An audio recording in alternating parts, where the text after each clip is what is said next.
Okay, welcome everybody. This is a very special session because there's people in the room, there's people via Zoom, and there's people joining via YouTube. Welcome to you all.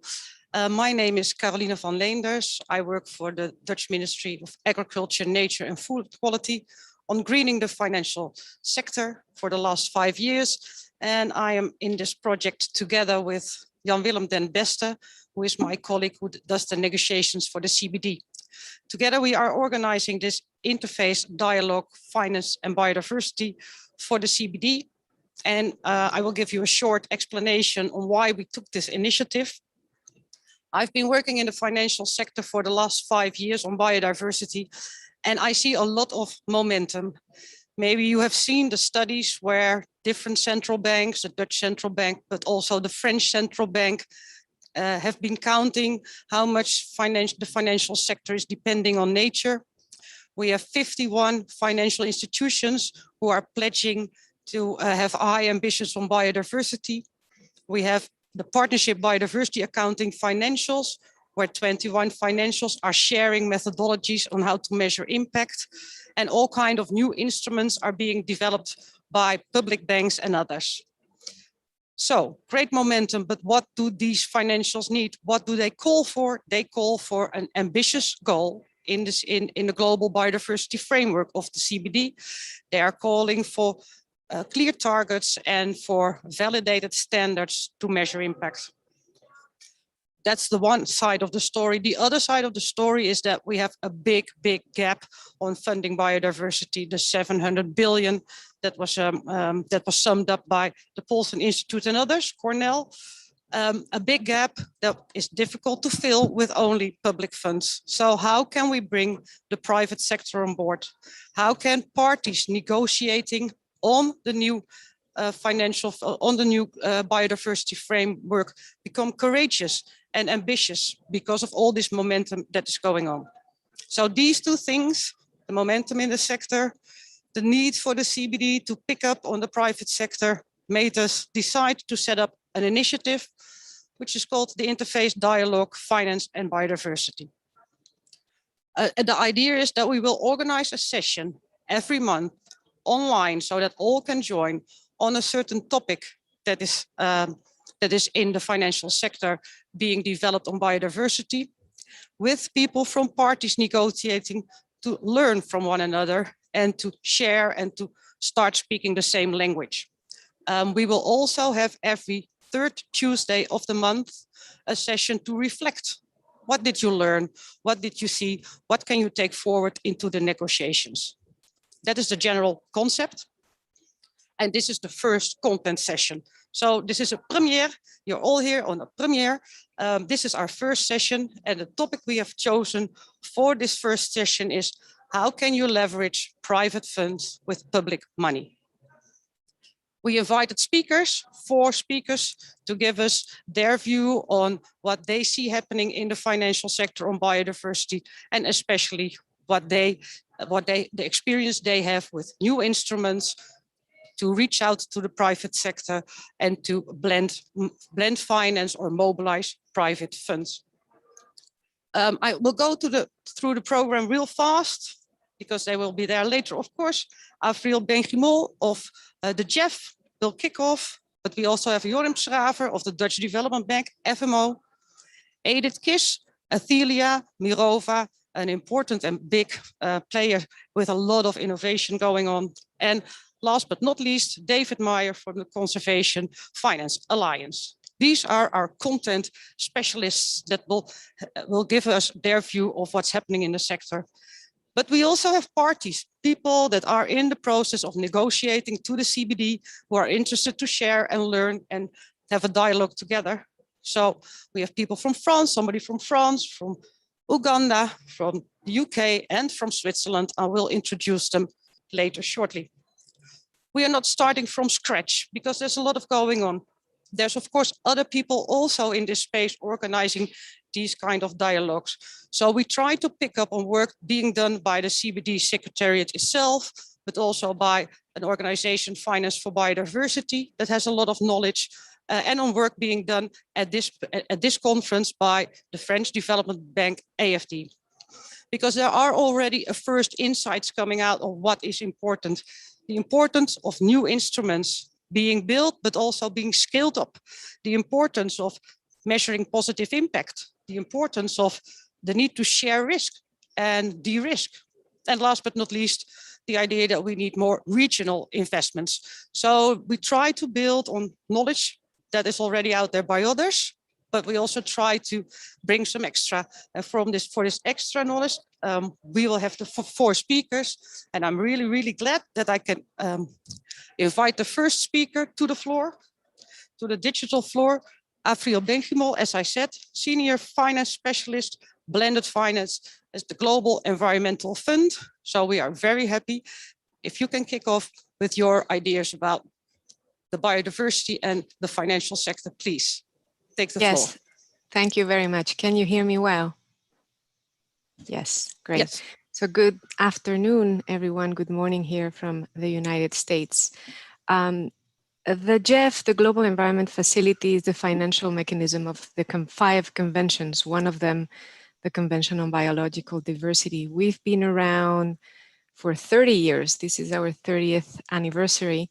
And during these 30 years of projects, we have supported more than $95 billion in projects, 4,500 projects worldwide in 183 countries. That sounds like overwhelming, but this positions us in a way to see how we have evolved during these last 30 years in financing biodiversity, conservation, and nature.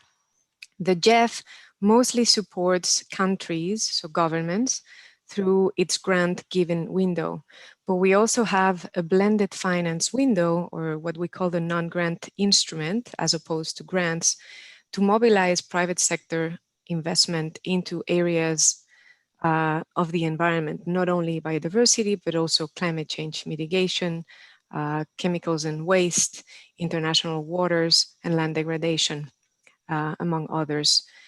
What we have seen in this blended finance window and what is encouraging for us is that there is private sector appetite to invest in biodiversity conservation, but that we haven't yet found the, I would say, silver bullet or the established risk return profile for the investments. What that means is that although there is this interest from the private sector to invest, we need to, on the first hand, de-risk investment and find several investments at the same time, not going on a one-by-one project basis, so the regionality that you were talking about, Caroline, but also integrating different areas of the environmental impact. So several years ago, for example, what we would see in our portfolio was mostly climate change mitigation projects. So how the GEF will bring guarantees or concessional loans together with our agencies to develop clean technology or energy efficiency. As we move closer to the last decade, we see how our agencies and the private sector are proposing projects that integrate not only climate change mitigation, but concepts of land degradation, biodiversity, or international waters. A same project can have impact in several environmental areas, and we are very surprised and welcoming to see that the private sector is getting that aspect, not only for the environmental impacts, but also because it helps mitigates the risks and create additional sources of cash flows that will help the projects to, in the first years, deliver the type of return that is needed. So the first theme that I wanted to mention here for you and our audience is that there is this appetite, and the way to tackle or to crack the nut on this frontier area of conservation, nature, biodiversity is by combining several environmental areas. As I mentioned, if you have a project in which you have climate change mitigation impacts and you can have carbon offsets that you can actually trade with, then you can have a cash flow that can be part of the project. At the same time, you can have land degradation impacts, which will help the project in the medium-long term to be more resilient and provide the type of services, ecosystem services, that are needed for our projects. This is the first thing that we're seeing. Of the overall portfolio, as I was mentioning, 10, 15 years ago, 90% was climate change mitigation in clean energy and energy efficiency. Today, we have more than 2/3 of our projects, so 65%, in the integration of these different environmental impacts and seeing how fund managers, how banks, financial intermediaries are trying to invest in projects that would actually have this integrated angle, this impact in several environmental areas, and the way of diminishing the risks by having the several cash flows, revenue streams that come from these different areas. The second point that we're seeing is that there is a lot of innovation. The GEF, we are a trailblazer. We provide funding. We are not scared to take risks at the very beginning to prove concepts. And we're seeing more and more interest to create new asset classes or to support conservation and the conservation of species. And in that respect, we can see how we are receiving a lot of proposals that have to do with capital markets transactions to be structured as a hybrid between philanthropic money, ours, plus a multilateral development bank or public finance, and then also a private finance investors. So we will see in these coming months how for example, a wildlife conservation bond is expected to be issued and how the market responds and how that can be taken and replicated and scaled up. Finally, what I would say that is very encouraging for us as the major investor on the Task Force on Nature-related Financial Disclosures is that the financial industry is taking the nature risk seriously. But you cannot manage what you cannot measure. And the first step is knowing what we are talking about. What is the impact on nature? Right now, this is really not totally tackled and broken down. So we have been part as a GEF of the informal working group of the TNFD, the task force that I mentioned that was launched earlier in June. But what we see as very encouraging is not only that there are teams in major financial institutions being created, biodiversity teams and nature teams that are becoming specialists in understanding what that asset class is and how it impacts the risk and opportunities for these financial institutions. But also we have the CBD being a co-chair of that initiative. So here, I would say my major highlight of the year is that we're having, in the Babel Tower, we are sitting together, the biodiversity people, the financial sector people, and we're talking to each other to see how we can move forward with measurable impacts that make sense and that are achievable from the financial industry point of view and that make scientific sense from the CBD point of view. And in that respect, we think that can be a game changer, and we hope to see more in this coming year. That's all on my side for now. Thank you very much.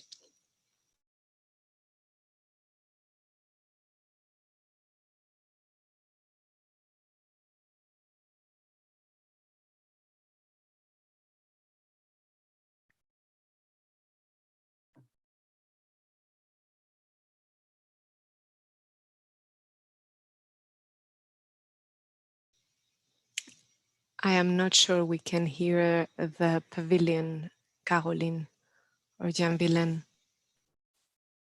Did you hear me? No. No. You're on mute. Did you hear me? Yeah. Well, let's just go on. I mean, you can hear me now. Now I can hear you. Okay, well, you heard Afriel also talking about that we see more and more biodiversity teams within financial institutions being set up and looking into biodiversity. I know that that's also the case for FMO. So could you please share your thoughts on what it means? You know, you have been mobilizing funds for climate. mobilizing private funds for climate. Next step, biodiversity. How is FMO going to take that step? What do you need? Where are you at? Please take the floor.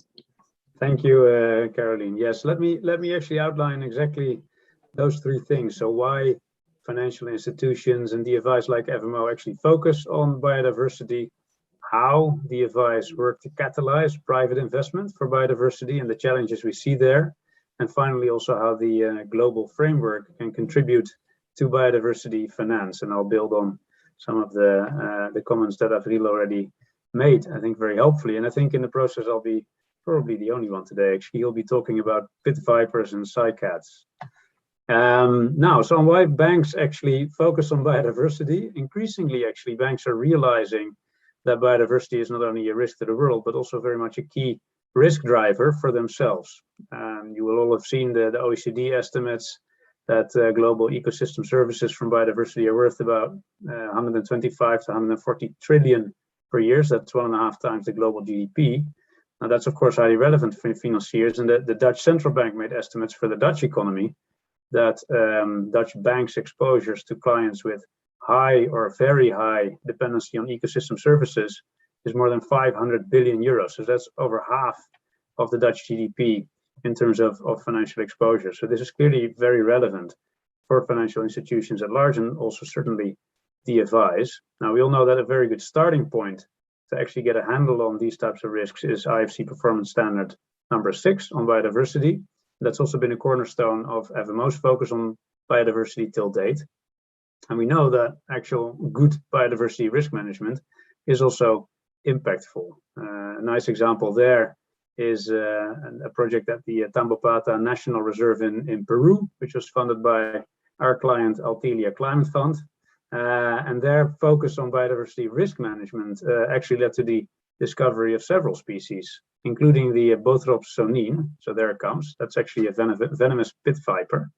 Yeah, who would think that financiers would have a hand in discovering new species? Huh?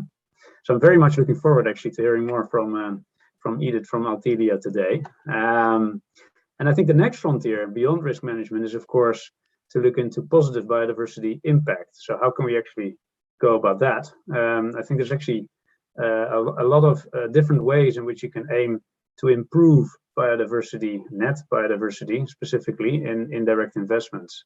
And it will depend very much on the individual project circumstances, how you do that. One example in FMO's portfolio is a hydropower plant in East Africa that we finance. So the original environmental and social assessment identified a critically endangered tree at the site, you guessed it. So that's a cycad species.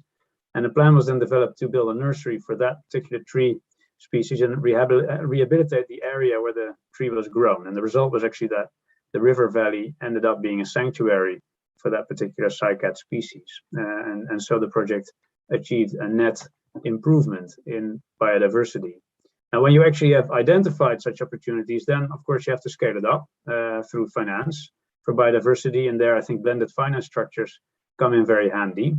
3 examples of this funded by FMO are the Dutch Fund for Climate and Development, DFCD, the Eco Business Fund, and the Eco Enterprises Fund.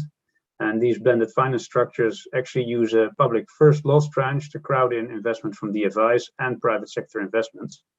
So for example, the DFCD launched with about 160 million of seed funding from the Dutch government, and then it aims to mobilize another 500 million of actual private finance. Now, a key challenge in driving biodiversity financing is actually to create good opportunities, because sadly, private finance doesn't necessarily flow to where there are the greatest needs. It tends to flow to where there are the greatest opportunities.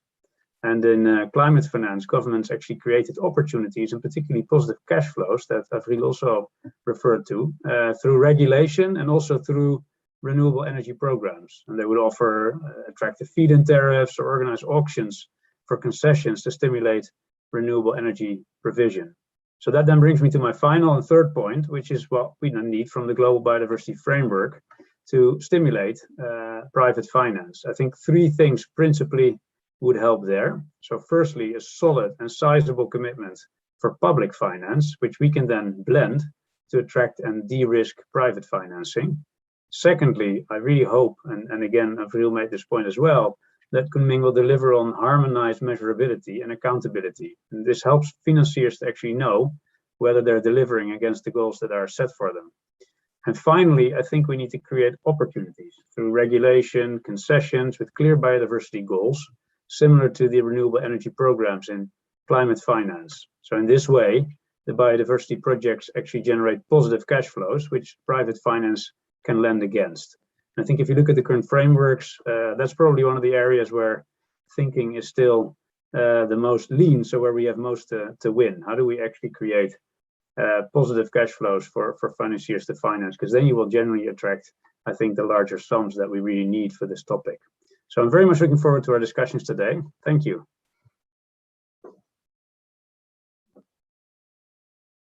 Yeah, thank you for your contribution, Joram. We'll probably get back to you later. Due to time, we are just picking up on the next speaker that was already introduced by the former speaker, Edith Kiss of Mirova.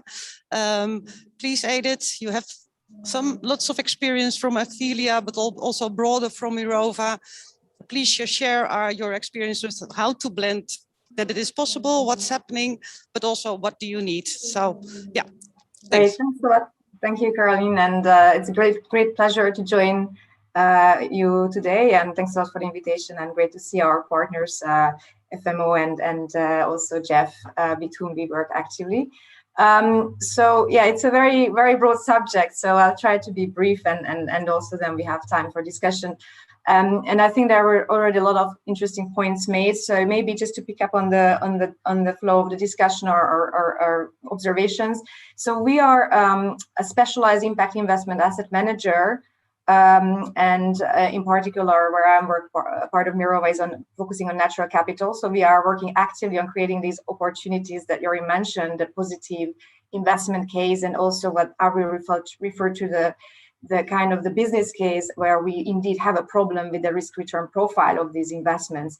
So we started off in 2013 with our first flagship fund, the Athelia Climate Fund, which was aiming at the nexus of climate change and conservation. And indeed, back then, it was quite hard to blend these different objectives, but with nature-based solutions, that is the great opportunity. And I think that's one of the reasons why companies are so interested also in the nature-based solutions, carbon credits, for example, because they recognize the added benefits on biodiversity. So yeah, so one of the interesting learnings or developments there was that back then, when we started off with the climate fund, there was no carbon price or accession of voluntary markets. There has been some CSR driven demand, and it was used as a kind of a window dressing activity, I would say. And what is one of the major drivers, but what happened in the past few years is the exponential growth, and partly also thanks to the TCFD and the net zero commitment and the development, of course, around the Paris targets. So if we take that analog, we are quite optimistic that we have seen the putting a price on carbon, and of course it's not an easy one. There are complexities and controversies, so we need to be careful. But this has really fueled an exponential growth.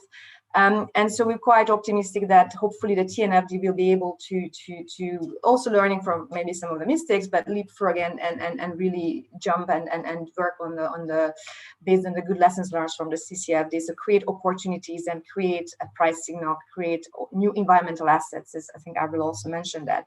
So yeah, blended finance is crucial on the de-risking side.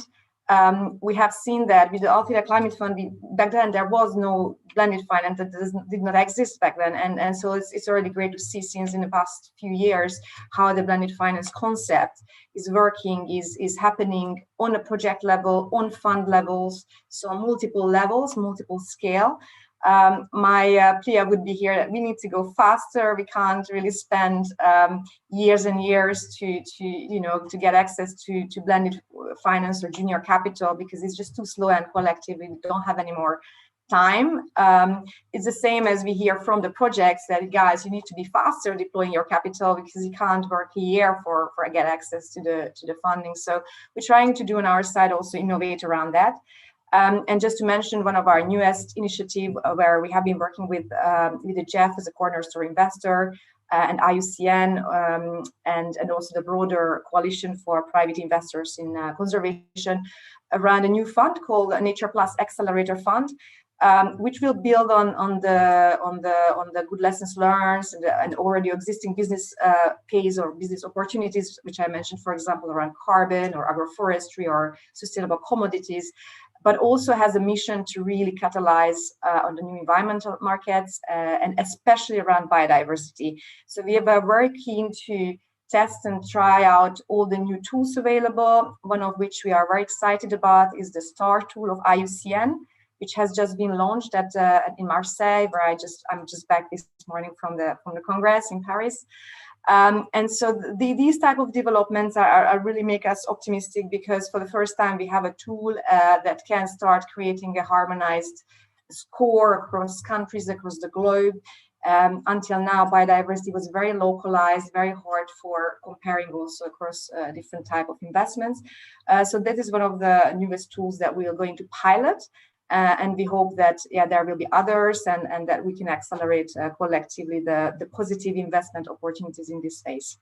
So I might stop there and very happy to have questions and discussion. Thank you.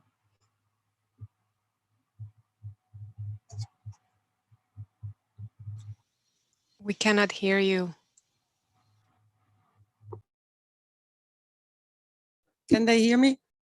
Because I want to do an intervention, because before I ask you to the floor, David, which is great that you're coming up, because I know that Lucretia has another meeting on 2:30, so she only has a few minutes. So I just thought I'll change the program and invite her as first to speak as one of the parties to the CBD, why you think a dialogue is important, why you feel the need and see the need of to engage better with the private financial sector.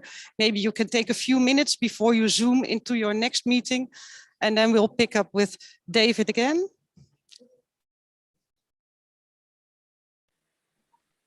Well, thank you very much for taking into consideration my busy afternoon. And thanks a lot for giving me the opportunity to speak. And really, thanks to the already very interesting, valuable intervention by the previous speakers, I can sort of only echo what has been said.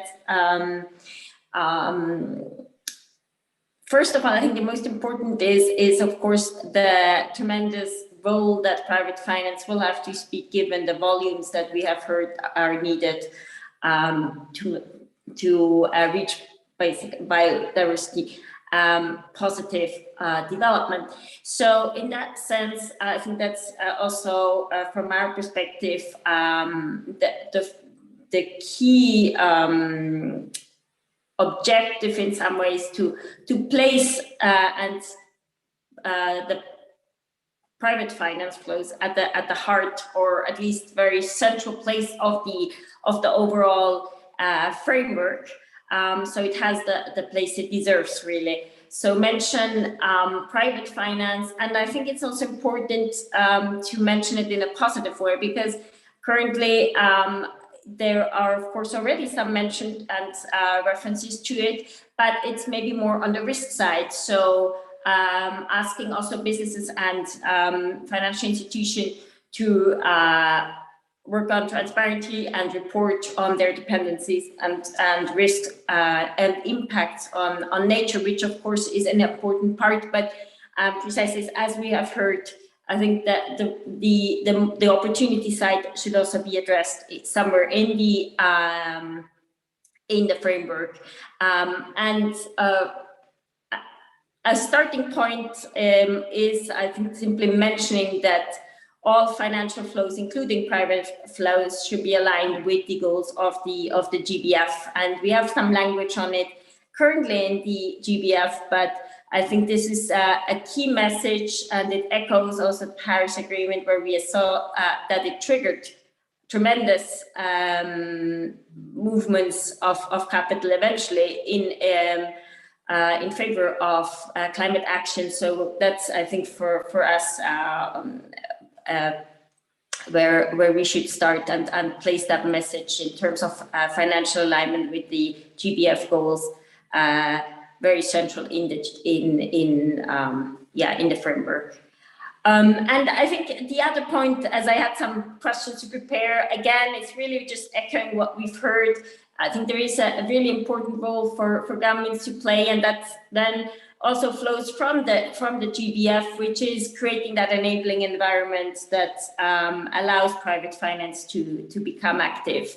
I was thinking these are concrete things such as introducing payments for ecosystem services, or just creating protected areas, which then can become like wildlife parks, which also generate then investments and financial flows and these cash flows that we've talked about. So, and I think even maybe this is reaching quite far, but the 30 by 30 objective, which would lead probably to protecting more areas, is one of these elements that where government through the GBF can do something and to eventually mobilize private finance. I would leave it at that. I hope I added some pieces to the discussion later. Well, thank you for jumping in. Good luck with your meeting later. We hope, of course, to have a lot of time for discussion, but as you see, we are already halfway. We will have a Teams meeting the third Tuesday of every month for people who really want the time to discuss this more and deeper. We won't have any presentations in that session. It's only about sharing and discussion. So if it doesn't happen here, there will be another opportunity. Jan-Willem. Okay, we have maybe some extra time. Great to know. Well, now to our last content speaker, David Meyer of the Conservation Finance Alliance. I do have to say, for all of you who are online or via YouTube, he has a pavilion a few meters from here. It has been busy the whole conference. People from all sides of the world were sitting there. People are really interested in finance. So David, you've done great work there. Could you please tell us a bit about what are the new instruments that are being developed and what is out there that we could maybe pick up on? Another question, blended finance, of course. I learned a new word, the blended finance triangle. Public, the development banks and the private sector. So we have now the triangle. So maybe that's something that you can share on that aspect as well. Thank you. Okay. Thank you, Caroline. Thank you very much for the invitation to join here. Let me talk to the audience here, I think is the best. There's so much happening right now. It's so nice to see so much excitement around, getting finance for nature happening. And I just want to frame the discussion, which I think was suggested by a lot of the speakers, and that there's two main ways of looking at this. One is, how do we get more private finance in nature? And there's some really innovative approaches that, including blended finance and impact bonds, with which Avril made reference to. But also, like, the bigger picture is the vast amount of money that the private sector currently invests all over the world, which is in activities that are known to be harmful to nature. And so we really have to cover both sides of the coin. Although we get much more excited about the positive investments in nature, and I want to focus a little bit on that, I just do want to signal that governments really are key for both sides of the coin. They set the sort of a level playing field for what's acceptable in a country, and they also can take ecosystem services, for which there are very few that really can provide solid revenue streams, other than, say, tourism and carbon right now. But look how much effort it took us to get carbon as a revenue stream, right? And even that's not enough. So it's really hard to turn ecosystem services, soil production, water regulation, coastal protection. There's so many risk reduction values of nature that are just not captured by the markets. And so it really is in a way up to governments to figure out how to get those ecosystem services into the market economy to stimulate opportunities for private investors, because if the opportunities are there, the private investors will come. Okay, the other point about the important role of government is that as was alluded to before, there's a profit versus risk equation that investors look at.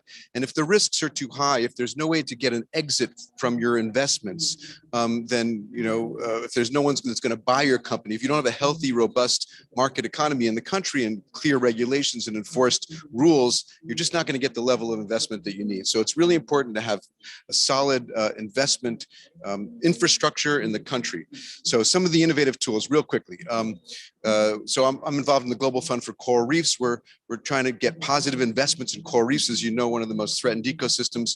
And what we've realized is because of these limited assets that are valuable, we do have some, like there's a blue finance looking at using private investment to create new protected areas and upfront the investment, pay back that investment from revenue streams that are developed over time. That's a really great opportunity. But what we've really come to realize is that there are so many investment opportunities in companies that are actually decreasing pressure on coral reefs, so that are reducing agricultural runoff, for example. So sustainable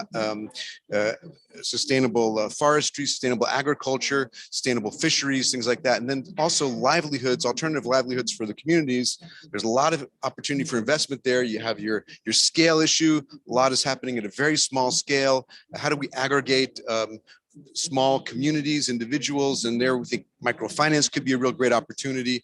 So we have to start working with microfinance organizations more effectively. And we think that the development banks could play a huge role in providing that local blended finance that's essential to get the local actors in to get those investments going at the scale that's appropriate for the local level, that has the greatest impact. So I'll stop there because I know we're in a rush, and thanks so much. Well, I don't want to say we are in a rush, but we have to keep an eye on time. I think you didn't mention the conservation finance trust that you have been setting up. I think that is a great instrument. Maybe we can get back to it later. Also because they are in different parts of the world, in Latin America, in Africa, doing great work. And I also really like the fact that you're bringing them together, that you have a new project to bring those trust funds together and make a community so that they can learn and scale up. So great work done on that, maybe for later. I want to make one remark before we go to the next one on the list. That will be Aurelia. We did publish a study, 2 studies last month as the Dutch government. It's a study on how to measure negative impact of companies on biodiversity. We've biodiversity footprinted the MSCI World Index. We've biodiversity footprinted part of the portfolio of ING, part of the portfolio of FMO was also one of the case studies. So there is instruments out there to look at the negative impact of companies on biodiversity. So we have to push that part of the agenda also at the same time, next to talking about how to measure positive impact and to realize positive impact. So thanks for reminding us, David. But there's instruments out there. Aurelia, we are here in Marseille. We heard your president speak for a very long time. I wasn't there, sadly. Very passionate. We have a great pavilion. You have a great development bank doing exciting stuff. And I know that the French government itself has exciting legislation. Your central bank has done a study. So could you explain what your view is on the importance of the relationship between what we are trying to do for the CBD and the global framework and the financial sector, please? Yes, good afternoon. Can you hear me? Yes? Was a bit soft, yeah? I guess so. Okay. Okay, thank you. Okay, thank you. Thank you, Caroline, and thank you to the Dutch government for the invitation to speak. Yes, indeed. As you said, our President Emmanuel Macron made a long intervention and a passionate intervention regarding biodiversity and ecosystem preservation and restoration. Actually, at the Ministry for the Environment in France, we were very positively surprised. These were quite announcements from the French president, and we can definitely see that the biodiversity is the new frontier of green finance, and I think it won't stop anymore. It was time for biodiversity to be put on the same level as, for instance, climate. And we can see this on various dimensions. In the international dimension, and it has been mentioned before, the TNFD, on which our president insisted, so that the works remain really open and collaborative. On the European level, with the EU taxonomy, you can see that right now the experts, the Platform on Sustainable Finance, is working and has submitted a draft on which I invite anyone, any stakeholder to comment, because this technical report will inspire the future legislation of the European Commission regarding the green taxonomy, and biodiversity is a key objective.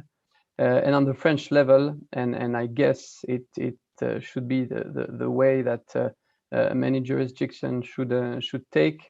In France, we have set, as you said, Caroline, a recent regulation for financial market participants to enhance and strengthen their disclosure, and therefore their practices related to portfolio alignment on the long-term objective of the Convention of Biological Diversity, the CBD, but also the way financial market participants have to integrate biodiversity-related risks, i.e. impact on biodiversity, but also dependencies from the entity on biodiversity.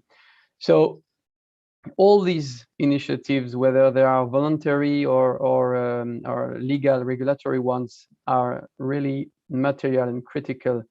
And I think, and I believe that is why the IDFB is so important and comes at the right time. I mean, and once again, I invite anyone who is interested to participate, because this is a very efficient setup. It's a very comprehensive setup that addresses all the critical topics related to biodiversity finance. We can talk freely, we can share experiences, we can share feelings we have about how we should bear a greater ambition on the GBF and on the negotiations. It's a dynamic setup too. So I believe that all this will enable private finance and also public finance to and governments especially to raise the ambition during the negotiation and the post-2020 frameworks, especially regarding targets 14, 15, 18, and 19.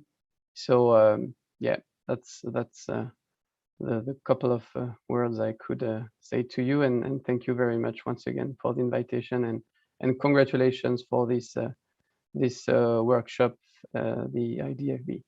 Thank you.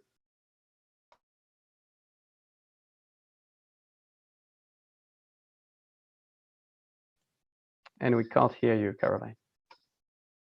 We will have time for discussion if we move on. So I'm really happy, and I made all these notes. Maybe we can talk about them later.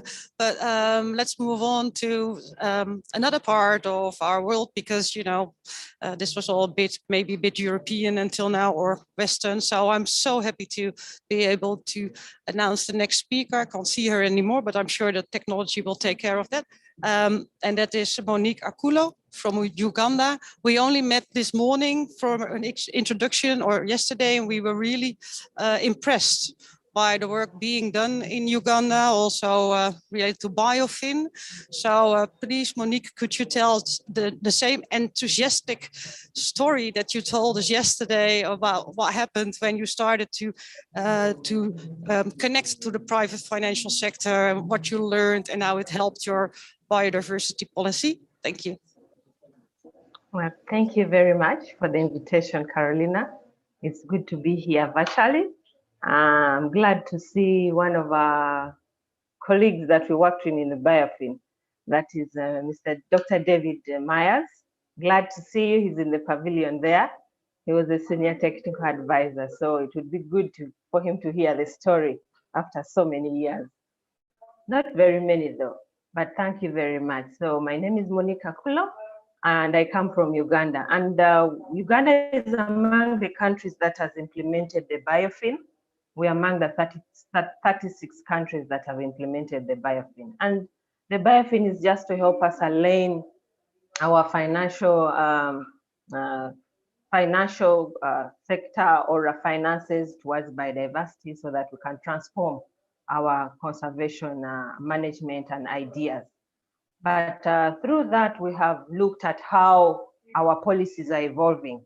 And we do see that some of the barriers, especially in mobilizing money, is not understanding how much money is spent in terms of conservation. And we looked at sectors like agriculture, we looked at sectors like energy, we looked at sectors like water and environment and tourism, which support the economy so much, and reviewed them. And through this review, helped us understand. We saw through the expenditure review that we were doing more of policy coordination and development in the country, but also lacked some more increased awareness towards what biodiversity is and the understanding about biodiversity, because it helps you, it becomes a barrier when you're trying to mobilize for resources, especially in private sector. And then of course, we saw that there's limited between private sector and public dialogue. There's limited dialoguing between the two. In case of any emerging issues in terms of climate change, which is causing a lot of flooding, a lot of landslides in the country, there's drought happening, prolonged drought. And so when you go to mobilize resources, you don't understand it until you understand the expenditure review and your financing needs and assessment and assess the gaps. And so that helped us understand our gaps that we need and helped us understand the enabling conditions that are there for us to ensure that we reduce the risks, especially towards the private sector financing, but also it helped us understand that there is need to ensure that we have mainstreaming efforts done across all sectors. Agriculture depends a lot on the land that is fertile, and you see land degradation going on, the encroachment, increasing population, energy sector, then the infrastructure, roads development, all these during the review made us understand that sectors put in just a little of the money, but don't understand the repercussion that happens after when you do not have an environment management plan to manage all the risks that will emerge from this. And then also the tourism sector. We also understood that there's a lot of money that comes in from tourism, but how can we protect this asset? Of course, this led us to have natural capital accounts. And now we have a tourism account, biodiversity accounts, land use accounts. These are things that happened after us understanding our financing needs. And then of course, we target a solution. We increase a lot of communication to stakeholders. This strengthens their understanding, which we had mentioned. And then of course, political will and economic stability, because the investment climate of a country will determine if you get financing. A private sector will not engage when there's a lot of instability in the country. And that alone is something that supported us and all that.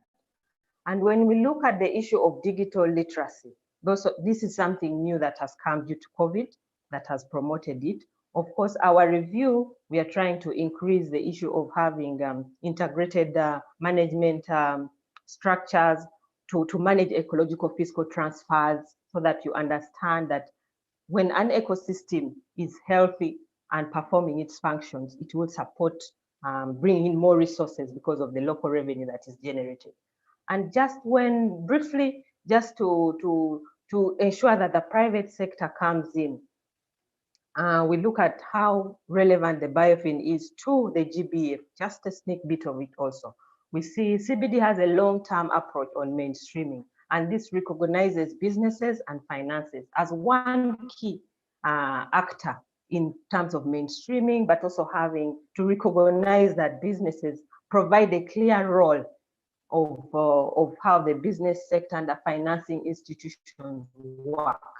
So this is one of the things that the biofin is trying to focus on and ensure we strengthen capacity, especially of the development of businesses, to identify, measure, value the external issues that is happening in the country, but also they disclose the impacts and dependencies of nature. But also we look at the enforcement of laws and regulations that Katie was talking about. I like what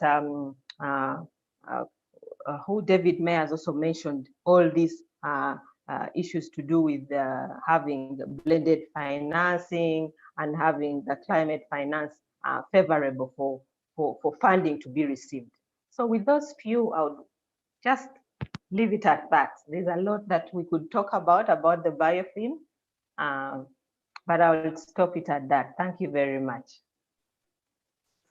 Well, thank you very much. I think it's great work being done by Biofin, and if that could really help to shape national biodiversity finance plans, help to blend finance and attract private finance, that might be, yeah, the new round. So last but not least, we will go to Katie Beckett of the United Kingdom of England. It's very special that they have time because they are so busy organizing COP26, where nature is getting on the agenda of climate, but also having to prepare for the CBD. So really nice that you're here, Katie, and maybe you could share some of why the UK thinks the private financial sector is of importance. You already put it high on the agenda of COP26, so it probably has to be as high on the agenda for the CBD. Please, a few words. Thank you. Thanks very much, Caroline, and I hope you can all hear me. I've had a few connection issues, so if I drop off, that will be the reason.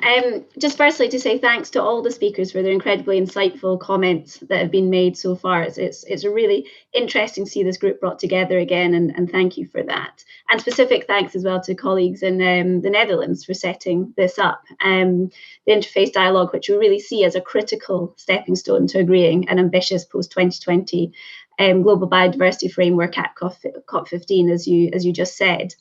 The UK is really committed to developing that ambitious framework, and alongside those ambitions for the goals and targets, of course, there needs to be that uplift in finance for nature as well. Mobilising resources from all sources, so public and private, and at all levels, will be absolutely critical. And that's why these sessions are so important, so that we're transitioning towards that nature positive economy.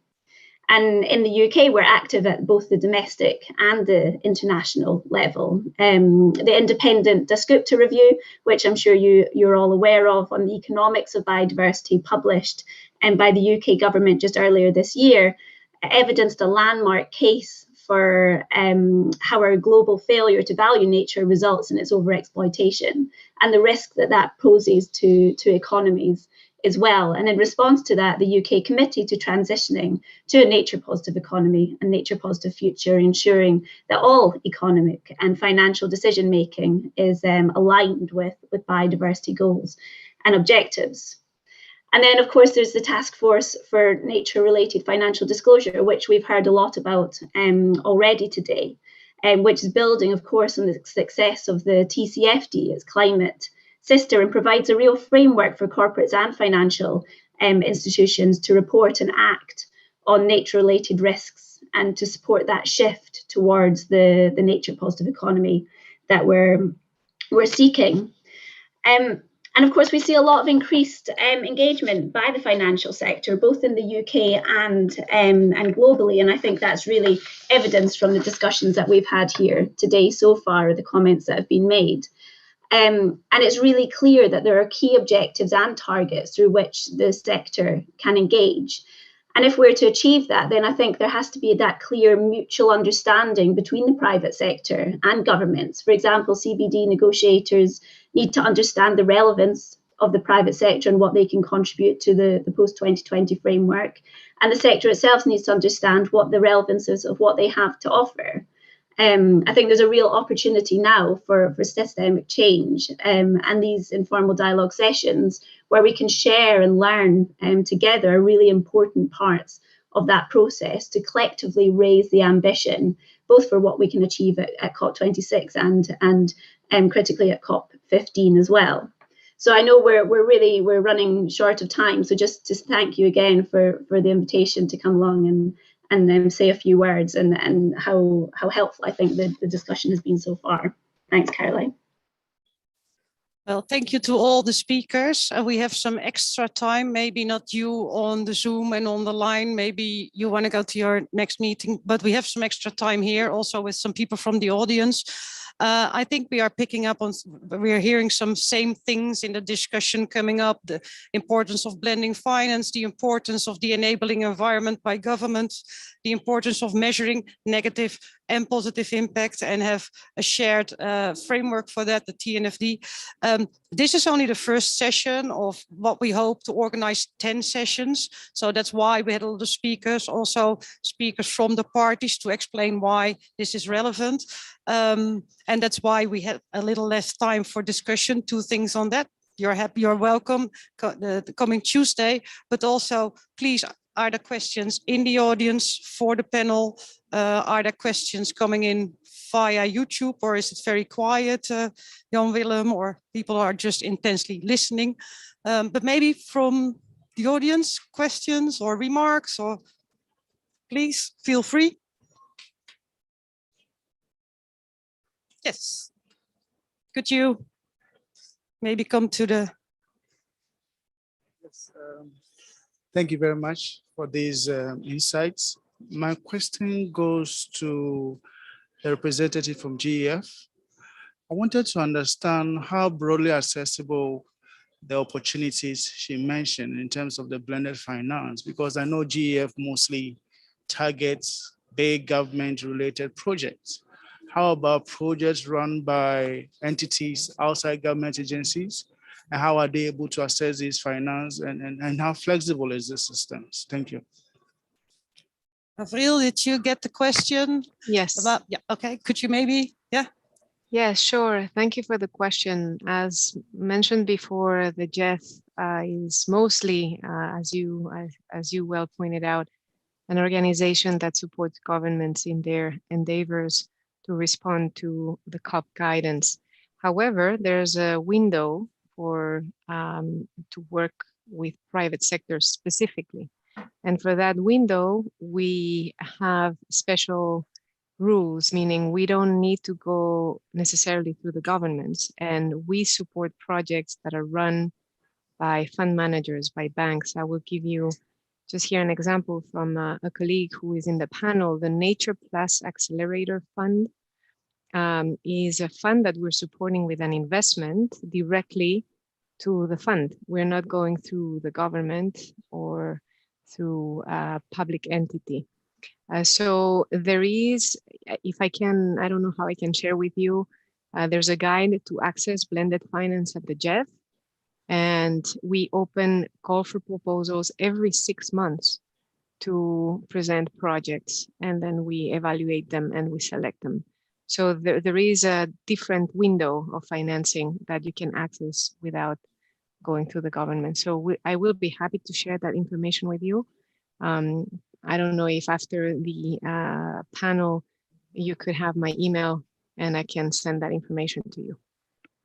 Yeah, because I also think this goes back to the importance of having regional investments. We need, on the one side, we need scale, and on the other side, we need the possibility to do things on the scale of an ecosystem or a region. So, you know, that's an interesting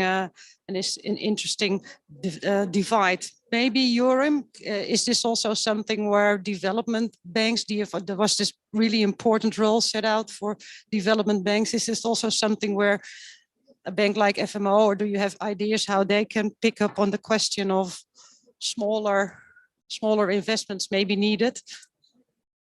Yes, certainly. So I think that's exactly the trick that we need to repeat and scale up very quickly. So the DFCD fund that I mentioned, but Althedia I think is also a good example of where you're actually creating funds with investments from states or multilateral institutions, as well as private finance. And then the smaller project can actually apply directly to that fund with a high quality fund manager that is well equipped to deal with biodiversity and landscape type thinking to structure projects that are actually net biodiversity positive. So I think that's exactly the kind of intermediary that you need to create and probably create quite a few of to start to deliver on these ambitious financing goals that we all have together. And then the smaller projects have a place to go. Thank you very much. Well, it's 3 o'clock. There's not so many people anymore here, so maybe it's time to close this first. Are there more questions or remarks? Or otherwise, we are making of course notes, and we will share them with you, because I think that there's more patterns and more communality coming out of the discussion, and that we could really see some key points being out that you all stressed with different examples and with different wordings, but that we are getting to kind of maybe a picture that we shall share. So we shall share it, of course, by making a good note of this session, but also by inviting you, if you want to take the discussion deeper, you're very happy to join the coming Tuesday from 2 to 3 via a Teams meeting. And maybe if we have our reports ready, we can use that to deepen the discussion and deepen the dialogue. So for now, for this first time, thank you very, very much for helping this premiere to be as full as and as content, with so much great content as you all have given us. I'm not really sure whether we can repeat that for a second time, but that is then on our shoulders. And for now, thank you very much, and have a good day. Yeah. Thank you. Thank you. Thank you. Thank you. Bye.